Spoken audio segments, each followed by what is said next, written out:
On the 30th of May, 1832, a gunshot was heard ringing out across the 13th arrondissement in Paris. A peasant who was walking to market that morning ran towards where the gunshot had come from and found a young man writhing in agony on the floor, clearly shot by a dueling wound.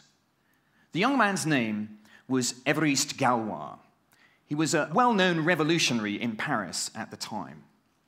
Galois was taken to the local hospital, where he died the next day in the arms of his brother. And the last words he said to his brother were, "Don't cry for me, Alfred. I need all the courage I can muster to die at the age of 20. Now, it wasn't, in fact, revolutionary politics for which Galois was famous. But a few years earlier, while still at school, he'd actually cracked one of the big mathematical problems at the time. And he wrote to the academicians in Paris trying to explain his theory. But the academicians couldn't understand anything that he wrote. This is how he wrote most of his mathematics. So the night before that duel, he realized that this possibly is his last chance to try and explain his great breakthrough. So he stayed up the whole night writing away, trying to explain his ideas. And as the dawn came up and he went to meet his destiny, he left this pile of papers on the table for the next generation. Maybe the fact that he stayed up all night doing mathematics was the fact that he was such a bad shot that morning and got killed. But contained inside those documents was a new language, a language to understand one of the most fundamental concepts of science, namely symmetry. Now, symmetry is almost nature's language. It helps us to understand so many different bits of the scientific world. For example, molecular structure, what crystals are possible, we can understand through the mathematics of symmetry. In microbiology, you really don't want to get a symmetrical object because they're generally rather nasty. The swine flu virus at the moment is a symmetrical object, and it uses the efficiency of symmetry to be able to propagate itself so well. But on a larger scale of biology, actually symmetry is very important because it actually communicates genetic information. I've taken two pictures here and I've made them artificially symmetrical. And if I ask you which of these you find more beautiful, you'll probably be drawn to the lower two, because it's hard to make symmetry, and if you can make yourself symmetrical, you're sending out a sign that you've got good genes, you've got a good upbringing, and therefore you'll make a good mate. So symmetry is a language which can help to communicate genetic information. Symmetry can also help us to explain what's happening in the Large Hadron Collider in CERN, or what's not happening in the Large Hadron Collider in CERN, to be able to make predictions about the fundamental particles we might see there. It seems that they're all facets of some strange symmetrical shape in a higher dimensional space. And I think Galileo summed up very nicely the power of mathematics to understand the scientific world around us. He wrote, "The universe cannot be read until we have learned the language and become familiar with the characters in which it is written. It is written in mathematical language, and the letters are triangles, circles, and other geometric figures, without which means it is humanly impossible to comprehend a single word." But it's not just scientists who are interested in symmetry. Artists, too, love to play around with symmetry. But they also have a slightly more ambiguous relationship with it. Here's Thomas Mann talking about symmetry in The Magic Mountain. He has a character describing the snowflake. And he says, he shuddered at its perfect precision, found it deathly, the very marrow of death. But what artists like to do is to set up expectations of symmetry and then break them. And a beautiful example of this I found actually when I visited a colleague of mine in Japan, Professor Kurokawa, and he took me up to the temples in Nikko. And just after this photo was taken, we walked up the stairs, and the gateway you see behind has 8 columns with beautiful symmetrical designs on. 7 of them are exactly the same, and the 8th one is turned upside down. And I said to Professor Kurokawa, wow, the architects must have been really kicking themselves and they realized that they made the mistake and put this one upside down. And he said, no, it was a very deliberate act. And he referred me to this lovely quote from the Japanese Essays in Idleness from the 14th century, in which the essayist wrote, "In everything, uniformity is undesirable. Leaving something incomplete makes it interesting and gives one the feeling that there is room for growth. Even when building the imperial palace, they always leave one place unfinished." But if I had to choose one building in the world to be cast out on a desert island to live the rest of my life, being an addict of symmetry, I would probably choose the Alhambra in Granada. This is a palace celebrating symmetry. Recently, I took my family, we do this rather kind of nerdy mathematical trips, which my family love. This is my son, Tome. You can see he's really enjoying our mathematical trip to the Alhambra. But I wanted to try and enrich him. I think one of the problems about school mathematics is it doesn't look at how mathematics is embedded in the world we live in. So I wanted to open up his eyes up to how much symmetry is running through the Alhambra. And you see it already. Immediately you go in, the reflective symmetry in the water. But it's on the walls where all the exciting things are happening. The Moorish artists were denied the possibility to draw things with souls, so they explored a more geometric art. And so what is symmetry? The Alhambra somehow asks all of these questions. What is symmetry? When are two of these walls, do they have the same symmetries? Can we say whether they discovered all of the symmetries in the Alhambra? And it was Galois who produced a language to be able to answer some of these questions. And for Galois, symmetry, unlike for Thomas Mann, which was something still and deathly, for Galois, symmetry was all about motion. What can you do to a symmetrical object? Move it in some way so it looks the same as before you moved it. I like to describe it as the magic trick moves. What can you do to something? You close your eyes, I do something, put it back down again, and it looks like it did before it started. So, for example, the walls in the Alhambra, I can take all of these tiles and fix them at the yellow place, rotate them by 90 degrees, put them all back down again, and they fit perfectly down there. And if you open your eyes again, you wouldn't know that they'd moved. But it's the motion that really characterizes the symmetry inside the Alhambra. But it's also about producing a language to describe this. And the power of mathematics is often to change one thing into another, to change geometry into language. So I'm going to take you through, perhaps push you a little bit mathematically, so brace yourselves, push you a little bit to understand how this language works, which enables us to capture what is symmetry. So let's take these two symmetrical objects here. Let's take the twisted six-pointed starfish. What can I do to this starfish which makes it look the same? Well, there, I rotated it by 1/6 of a turn, and still it looks like it did before I started. I can rotate by 1/3 of a turn, or 1/2 a turn, and put it back down on its image, or 2/3 of a turn, and a 5th symmetry, I can rotate it by 5/6 of a turn. And those are things that I can do to the symmetrical object which make it look like it did before I started. Now, for Galois, there was actually a 6th symmetry. Can anybody think what else I could do to this which would leave it like it did before I started? I can't flip it because I put a little twist on it, haven't I? It's got no reflective symmetry. But what I could do is just leave it where it is, pick it up, and put it down again. And for Galois, this was like the 0th symmetry. Actually, the invention of this number 0 was a very modern concept, 7th century AD by the Indians. It seems mad to talk about nothing. And this is the same idea. This is a symmetrical, so everything has symmetry where you just leave it where it is. So this object has 6 symmetries. And what about the triangle? Well, I can rotate by 1/3 of a turn clockwise or 1/3 of a turn anti-clockwise, but now this has some reflectional symmetry. I can reflect it in the line through X, or the line through Y, or the line through Z. 5 symmetries, and then, of course, the 0th symmetry, where I just pick it up and leave it where it is. So both of these objects have 6 symmetries. Now, I'm a great believer that mathematics is not a spectator sport, and you have to do some mathematics in order to really understand it. So here's a little question for you, and I'm going to give a prize at the end of my talk for the person who gets closest to the answer. The Rubik's Cube. How many symmetries does a Rubik's Cube have? How many things can I do to this object and put it down so it still looks like a cube? Okay, so I want you to think about that problem as we go on and count how many symmetries there are, and there'll be a prize to the person who gets closest at the end. But let's go back to symmetries that I've got for these two objects. What Galois realized, it isn't just the individual symmetries, but how they interact with each other, which really characterizes the symmetry of an object. If I do one magic trick move followed by another, the combination is a 3rd magic trick move. And here we see Galois starting to develop a language to see the substance of the things unseen, the sort of abstract idea of the symmetry underlying this physical object.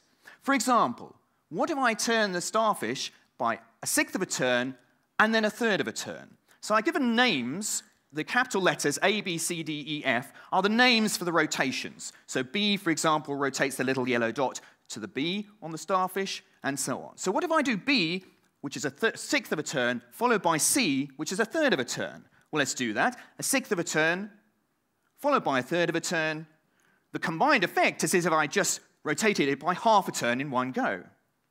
So the little table here records how the algebra of these symmetries work. I do one followed by another. The answer is its rotation D, 1/2 a turn. What if I did it in the other order? would it make any difference? Well, let's see. Let's do the third of the turn first, and then the sixth of a turn. Of course, it doesn't make any difference. It still ends up at half a turn. And there's some symmetry here in the way the symmetries interact with each other. But this is completely different to the symmetries of the triangle. Let's see what happens if we do two symmetries with the triangle, one after the other. Let's do a rotation by a third of a turn anti-clockwise and reflect in the line through X.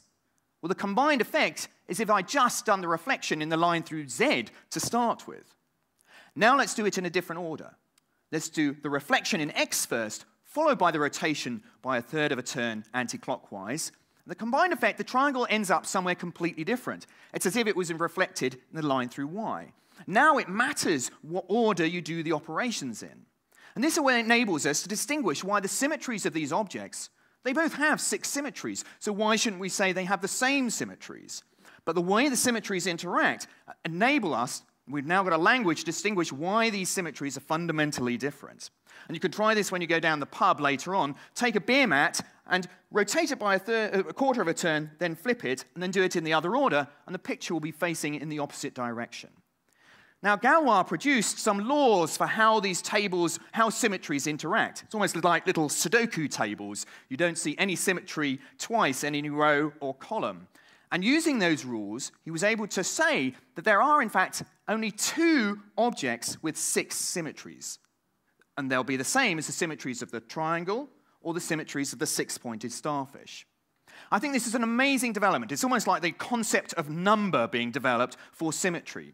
In the front here, I've got 1, 2, 3 people sitting on 1, 2, 3 chairs. The people and the chairs are very different, but the number, the abstract idea of the number, is the same. And we can see this now if we go back to the walls in the Alhambra. Here are 2 very different walls, very different geometric pictures, but using the language of Galois, we can understand that the underlying abstract symmetries of these things are actually the same. For example, let's take this beautiful wall with the triangles with a little twist on them. You can rotate them by a 1/6 of a turn if you ignore the colors. We're not matching up the colors, but the shapes match up if I rotate by a 1/6 of a turn around the point where all the triangles meet. What about the center of a triangle? I can rotate by a 1/3 of a turn around the center of the triangle, and everything matches up.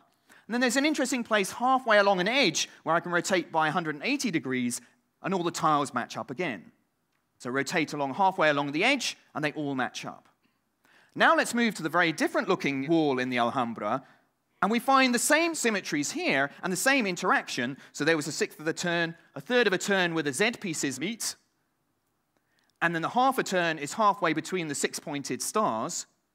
And although these walls look very different, Galois has produced a language to say that, in fact, the symmetries underlying these are exactly the same. And it's a symmetry we call 6-3-2. Here's another example in the Alhambra. This is a wall, a ceiling, and a floor. They all look very different, but this language allows us to say they are representations of the same symmetrical abstract object, which we call 4-4-2. Nothing to do with football, but because of the fact that there are 2 places where you can rotate by a quarter of a turn and 1 by half a turn. Now, this power of the language is even more because Galois can say, did the Moorish artists discover all of the possible symmetries on the walls in the Alhambra? And it turns out they almost did. You can prove using Galois' language there are actually only 17 different symmetries that you can do in the walls in the Alhambra. And if you try and produce a different wall with this 18th one, it will have to have the same symmetries as one of these 17. But these are things that we can see. And the power of Galois' mathematical language is it also allows us to create symmetrical objects in the unseen world, beyond the 2-dimensional, 3-dimensional, all the way through to the 4, 5, or infinite dimensional space. And that's where I work. I create mathematical objects, symmetrical objects, using Galois' language in very high-dimensional spaces. So I think it's a great example of things unseen, which the power of mathematical language allows you to create. So, like Galois, I stayed up all last night creating a new mathematical symmetrical object for you. And I've got a picture of it here. Well, unfortunately, it isn't really a picture. If I could have my board at the side here. Great, excellent. Here we are. This is, unfortunately, I can't show you a picture of this symmetrical object, but here is the language which describes how the symmetries interact. Now, this new symmetrical object does not have a name yet. Now, people like getting their names on things, on sort of craters on the moon or new species of animals. So I'm going to give you the chance to get your name on a new symmetrical object, which hasn't been named before. And this thing, species die away and moons kind of get hit by meteors and explode, but this mathematical object will live forever. It will make you immortal. And in order to win this symmetrical object, what you have to do is to answer the question I asked you at the beginning. How many symmetries does the Rubik's Cube have? 69. Okay, I'm going to sort you out. Rather than you all shouting out, I want you to count how many digits there are in that number. Okay? If you've got it as a factorial, you have to expand the factorials. Okay, now if you want to play, I want you to stand up. Okay, if you think you can, you've got an estimate for how many digits, right? We've already got one competitor here. Yeah, if you all stay down, he wins it automatically. Okay, excellent. So we've got 4 here, 5, 6. Great, excellent. That should get us going. All right. Anybody with 5 or less digits, you've got to sit down because you've underestimated. 5 or less digits. So over 100,000, tens of thousands, you've got to sit down. 60 digits or more, you've got to sit down. You've overestimated. 20 digits or less, sit down. Ooh, 20. How many digits are there in your number? 2. So you should have sat down earlier. Let's have the other ones who sat sat down during the 20 up again, okay? If I told you 20 or less, stand up, because this one, I think there are a few here. You just sat, the people who just last sat down. Okay, how many digits do you have in your number? Oh, how many? 21. Okay, good. How many do you have in your? 18. So it goes to this lady here. 21 is the closest. It actually has the number of symmetries in the Rubik's Cube has 25 digits. So now I need to name this object. So what is your name? Andrea. I need your surname. Groups, symmetrical objects generally. Spell it for me. G. H. E. Z. No, SO2 has already been used, actually, in the mathematical language, so you can't have that one. So gets, there we go. That's your new symmetrical object. You are now immortal.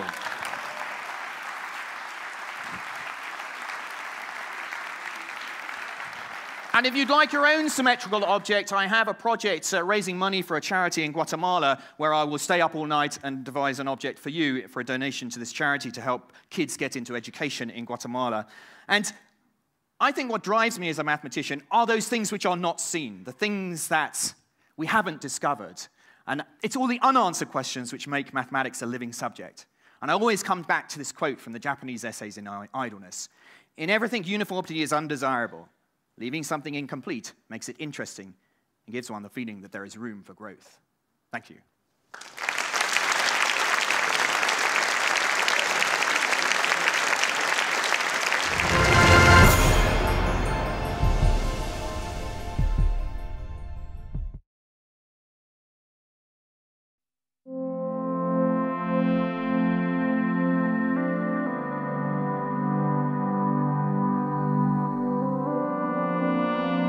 Some may call it an obsession. At Rolex, however, the pursuit of excellence is a passion. Finding a pink gold that wouldn't fade over time was just one more challenge. By adding just a touch of platinum, the most noble of metals, Rolex created an exclusive new alloy.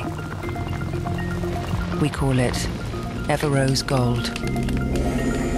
A perfectly blended color of gold that will remain pink forever. Another first in the history of watchmaking.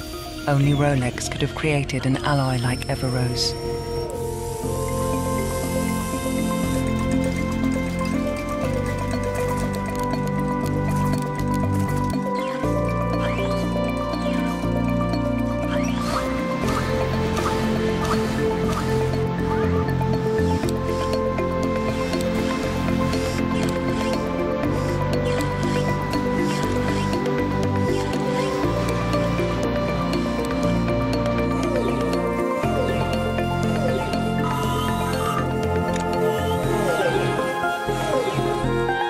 Some people are always looking for what's new. We at Rolex remain committed to what's best.